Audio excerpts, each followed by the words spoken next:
Well, we just completed the Extraordinary Synod on the family in Rome, and as you know, it stirred up an awful lot of controversy. People have weighed in all over the place. Now, of course, with the blogosphere, everyone can register his or her opinion. Left and right have been battling on how to interpret it. I'll give you a couple of examples of the reactions. You know, John Thabis, who's a veteran Vatican reporter, said, this is an earthquake, the big one that hit after months of smaller tremors. On the other hand, people on the right, some said this, it's the silliest document ever issued by the Catholic Church. Some people feel that it runs counter to the teachings of John Paul II. But the New York Times confidently announced that the Church, quote, has moved from condemnation of unconventional family situations and toward understanding, openness, and mercy. So, all over the place, from all points on the spectrum. I think everyone should take a deep breath. Here's the bottom line.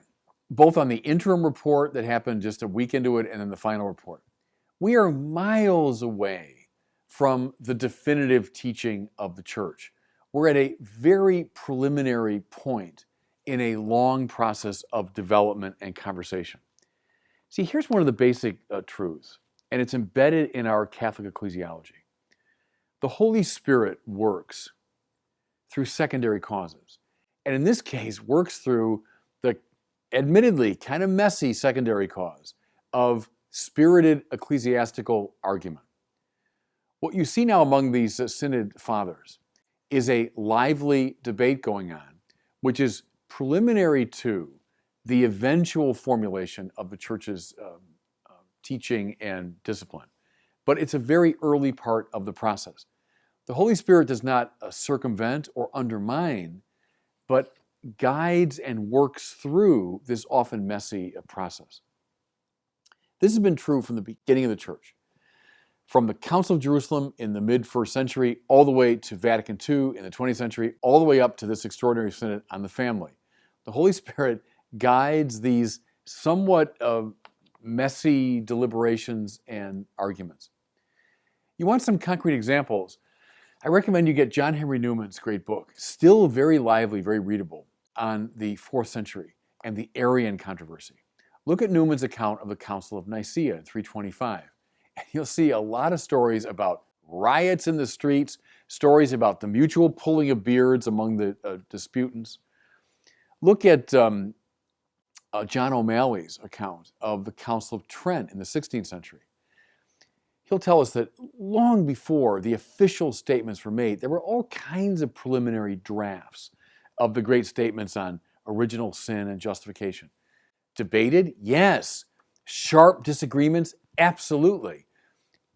Preliminary to the issuing of the final statement that we all know. Or for a very entertaining account of this, I recommend picking up Yves Congar's Diary of Vatican II. So Congar was himself a major player at Vatican II. He was a peritus, a theological expert. Well, Congar comments archly, even at times cattily, on the commentary of cardinals and bishops and other theologians. It's part of the lively, messy, argumentative give and take that is preparatory to the Church finally issuing its statements. You know, to quote the great Newman again, Newman said, "Those who love the bark of Peter should steer clear of the engine room." So Newman was never very happy when he was in Rome, when he was a little too close to the government of the Church. He felt it was disedifying.